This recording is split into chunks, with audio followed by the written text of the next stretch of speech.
Di dompet lo, ada uang logam paling tua umurnya paling mentok 50 tahunan. Tapi lo pernah kepikiran nggak? Ada satu tempat di Indonesia yang usianya mungkin lebih tua dari piramida Giza di Mesir. Jauh lebih tua. Usia piramida Mesir yang kita kenal itu sekitar 4.500 tahun. Tempat ini ada yang bilang umurnya bisa sampai 20.000 tahun. Tunggu dulu, sebelum lo langsung nge-scroll atau komen, hoax nih. Kasih gue 2 menit buat lo merasakan atmosfernya. Ini bukan sekadar tumpukan batu biasa di Jawa Barat. Namanya Gunung Padang. Bayangin, lo datang ke sebuah bukit di Cianjur yang sejuk, sunyi, dikelilingi kebun teh. Terus lo disuruh naik tangga terjal, ratusan anak tangga, yang rasanya kayak lagi mendaki langit. Begitu sampai di puncak, bukan padang rumput yang lo temuin, tapi tumpukan batu basalt berbentuk kolom. Batu-batu panjang, ramping, seolah-olah ditata rapi, sengaja oleh tangan-tangan raksasa purba.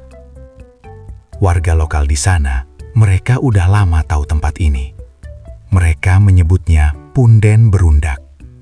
Ini bukan rahasia. Tapi buat mereka, tempat ini lebih dari situs sejarah.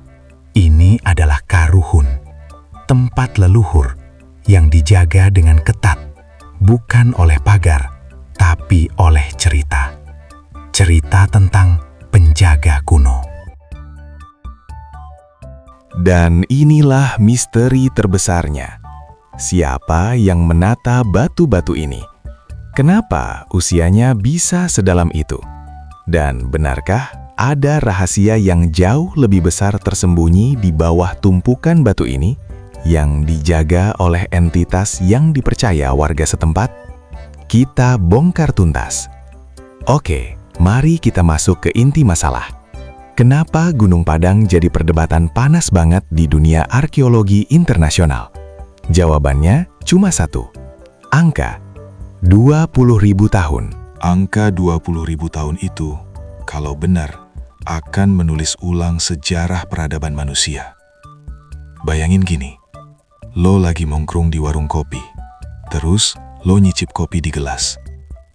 Arkeolog konvensional itu, ibaratnya cuma nyicip permukaan kopinya.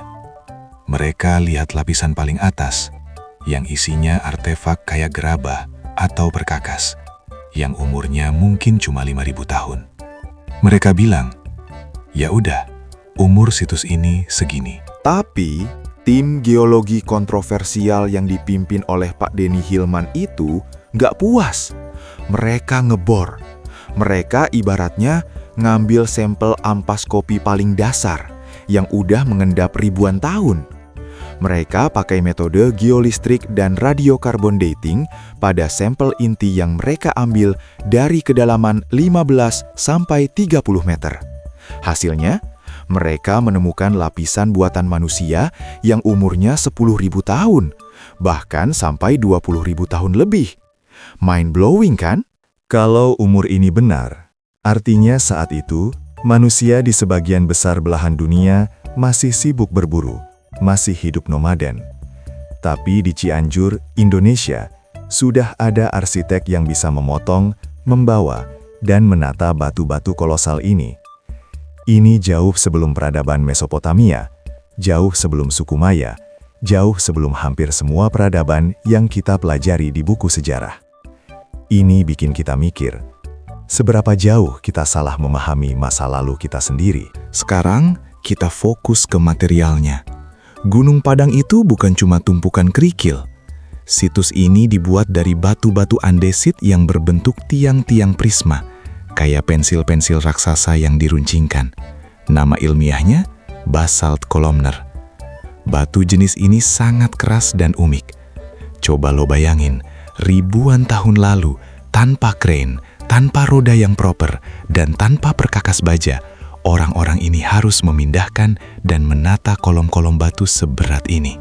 Bukan cuma ditumpuk asal-asalan, tapi ditata dalam 5 terasering yang presisi, menghadap ke Gunung Gede. sebuah penanda kosmik yang kuat. Banyak geolog bilang, formasi ini bisa jadi terbentuk secara alami. Itu benar. Tapi pertanyaannya, kenapa formasi alami ini dijadikan bangunan? Dan kenapa di sela-sela batu alami itu ditemukan perekat yang terbuat dari pasir dan tanah liat yang bukan material alami setempat? Artinya, ada campur tangan manusia yang signifikan dan terorganisir. Ini bukan sekedar batu dipindahkan. Ini adalah teknik penataan arsitektur megalitikum yang kita, dengan semua teknologi modern kita, masih susah membayangkan prosesnya. Bayangkan, mereka harus mengkalkulasi berat, kemiringan, dan orientasi spiritualnya. Teknologi yang hilang ini yang membuat para peneliti bergidik. Nah, sekarang kita masuk ke segmen yang bikin jantung berdebar. Kenapa warga lokal bilang ada penjaga kuno dan rahasia terdalam yang dijaga? Karena rahasia itu bukan di permukaan, tapi di perut bukit. Ingat tim yang ngebor tadi? Mereka juga pakai metode geolistrik dan georadar.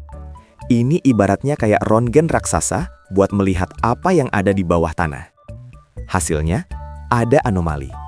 Ada area-area di bawah tumpukan batu yang menunjukkan rongga, hollow space, atau ruangan. Bukan cuma satu, tapi ada beberapa lapisan ruangan yang tersusun rapi di kedalaman 15 hingga 30 meter. Bayangkan, kita selama ini fokus ke puncak piramida, padahal yang paling penting ada di dasarnya.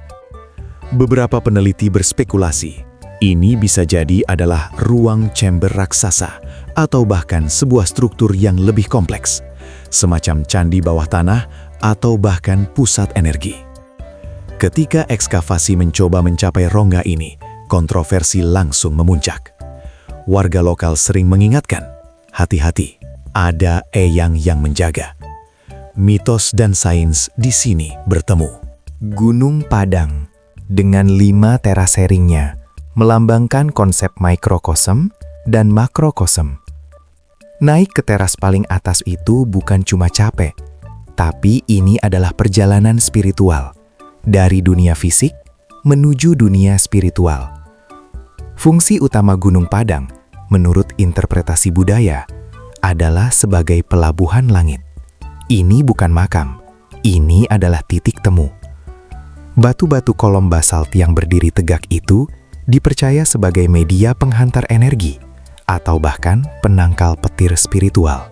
Kenapa penelitian Gunung Padang ini sempat terhenti, penuh drama, dan dibumbui politik anggaran? Karena dampaknya terlalu besar. Jika klaim usia 20.000 tahun itu terbukti secara ilmiah dan diterima secara global, kita harus mengubah semua buku sejarah di seluruh dunia. Indonesia bukan lagi sekadar negara yang berkembang, tapi mungkin adalah tempat lahirnya peradaban arsitektur tertua di bumi. Inilah risiko yang dihadapi oleh para peneliti. Mereka harus menghadapi dinding skeptisisme akademis internasional yang sangat tebal. Mungkin rahasia terbesar Gunung Padang bukanlah apa yang ada di dalamnya, tapi pertanyaan yang ditinggalkannya di kepala kita. Seberapa sedikit yang kita ketahui tentang diri kita dan sejarah planet tempat kita berpijak? Kalau lo beneran penasaran, coba deh komen di bawah. Menurut lo, beneran ada peradaban canggih 20.000 tahun lalu yang sengaja mengubur karyanya di sana? Atau ini semua cuma kebetulan geologi yang dibesar-besarkan? Jangan lupa like, share video ini. Dan yang paling penting, subscribe ke Tahu Gak Sih Lo, biar kita bisa terus bongkar misteri-misteri paling gila di Indonesia dan dunia. Sampai ketemu di video berikutnya. Peace out.